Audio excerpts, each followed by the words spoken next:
Hello again, it's Lock Noob, and those of you familiar with Spanish locks, or should I say, those of you familiar with Talan Picks channel, will be familiar with the brand AZBE. They are a very, very high quality lock brand, and they tend to make all sorts of horrible anti-pick mechanisms. So this lock, for example, is a Dimple pin configuration. It has 6 standard pins. Okay, nothing too much to worry about, but you know something's funny when you've got these things on top, don't you? You just know something's going on. So this doesn't have a key, unfortunately. I have taken the circlip off the back so we can gut it more easily. But what these 2 pins are top pins. So there are 2 pins that have to be picked at the top, 6 on the bottom, and this is an interactive pin, essentially another pin to pick. But it just needs to be sort of pushed out of the way flush with the key if it was there. But for us, it's basically just it sets like a standard pin at the back. So we've kind of got 7 pins in this lock on 3 different axes, which is kind of cool, kind of scary. So yeah, Talan put this AZBE HSK as a level 75. So clearly he doesn't think it's easy himself, and if Talan Pick doesn't think that this is an easy lock, then we know we are in for a fight. Right, let me go find a vise, and I guess we'll try to pick it. Okay, we're in the vise. I'm going to start picking it with a left-handed flag, and I'm going to be picking the same way as I'm tensioning. Got a multi-pick tension tool. Going to be using quite firm tension anti-clockwise, or picking anti-clockwise. Pin 1, little click. Pin 2 now, just go past it. Pin 3, little click. Pin 4, just go past it. Pin 5, little click. Nothing on pin 6 yet, so 1. Oh, 1's just jumped back up. 1, 3. Just got to wiggle past 4. Oh, I think that set it.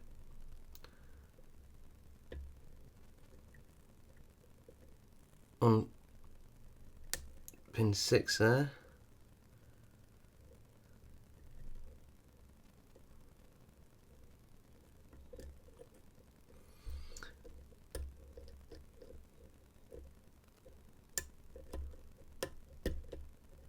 Let's come back through the lock.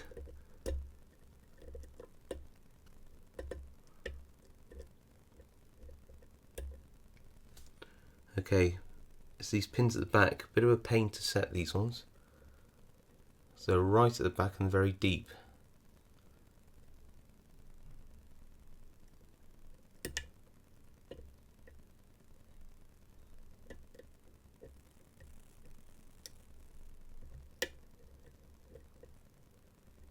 I think we're almost there. Okay, so let's try it again. So 1, 2, 3, 4, 5, and 6 now. Oh, felt like we got some really nice movement on the core then. Makes me think that what we should do is try to pick the interactive pin at the top, sort of at the back here. You've got a better view of it than I do.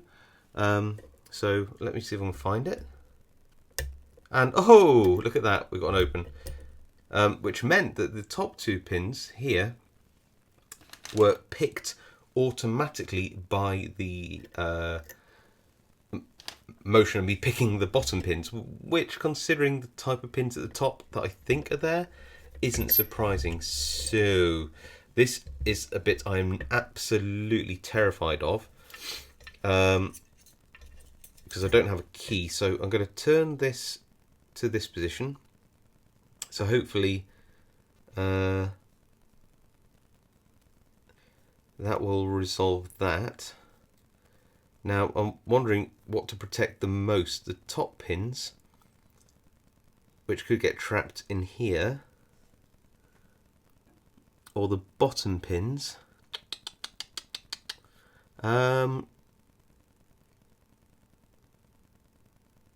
This might be a very bad choice, but normally I find that it's these very small pins at the top which are most likely to mess me up. So, well, we'll see, won't we? If I can get another shim in the bottom, which I very much doubt I would do that.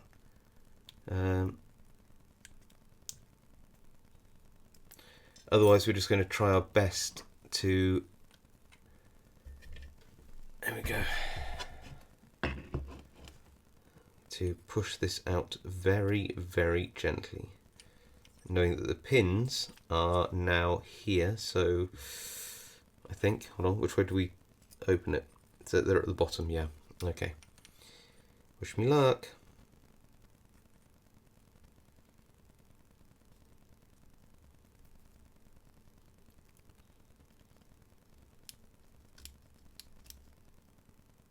Okay, so we were lucky. The bottom pins didn't get caught up in the lock.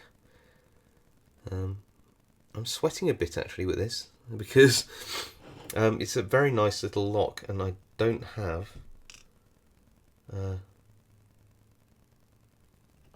another one. So 2, 3 and 4, 5 and 6. And what have we got here? So we've got the 2 top pins which we had to pick. So let me grab a pair of tweezers and see if they will come out. Then we can have a look at all these amazing pins. So at the bottom is an interactive pin. Don't seem to want to come out, which isn't a bad thing. I wonder if I can use a standard pick or something to reach up into the chambers. Oh, right, got one. So this is in position above position 5. This one's above position 2. There he is.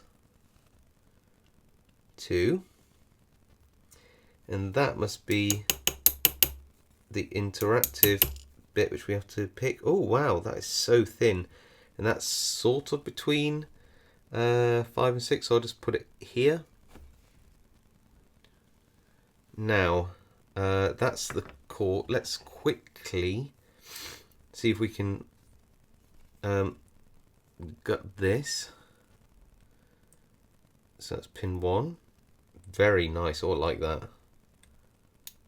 Pin 2, these are AZBE spools. Pin 3. Now, above chamber 3, I believe, is a little interactive present. There we are. I cannot wait to not put that back in. Ugh. Oh dear. Oh well. It'll happen, won't it? Pin 4. And then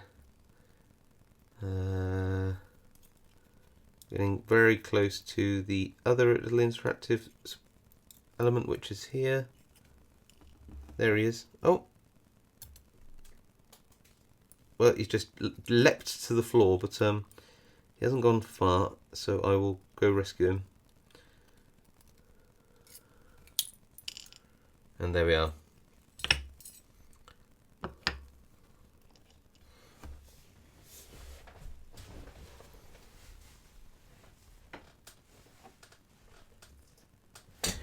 Found it. There we go. Okay, so let's have a look at all of this stuff. So what we have are some really epic key pins with serrations at the top, and some of them are like little T-pins, so very easy to overset. Then we have the key pins for the top, which are just standard. We have an interactive pin, which I'll pick up in a minute. Then all the drivers are like these AZBE spools, and then you've got these little these little top pins here, which are So cute. The interactive pin doesn't appear to want to come out. Let's see if we can have a look on the inside. Oh, there it is. I'm not going to pull that out if it doesn't want to, but there's a little sprung element there. Hopefully you can see that, which is what we have to move out of the way. So let's have a look at some of these pins. The pin which interacts with that little sprung element is this, which is kind of cool, isn't it? So they're normally thinner so they don't drop into the keyway, but that's the little bit you're interacting with, this tiny little nib at the end. This is a couple of the key pins, and you can see here that, again, like most Dimple locks, they're thinned so they don't fall out of the keyway, or into the keyway, depending on which way you look at it. But you can see that they are serrated and slightly beveled at the tips. So they're beveled, serrated key pins. Deeply unpleasant. Okay, what else do we have? Let's have a look at these driver pins. All the same, but these are like multi-spools. Very cool, like little Christmas crackers. Are they also beveled at the edges? No, they're not. So the key pins are, the driver pins aren't. And this is an example of one of those teeny weeny little interactive pins. Look at that little cutie there. Not interactive, sorry, top pins. So just had like a standard pin, not incredibly hard to pick that. So yeah, that was the AZBE HSK, a pretty tough lock. Thank you Talampic for sending these to me. You know, really fun to learn to pick these, especially ones without a key. Alright, thank you all for watching. I'll see you all next time.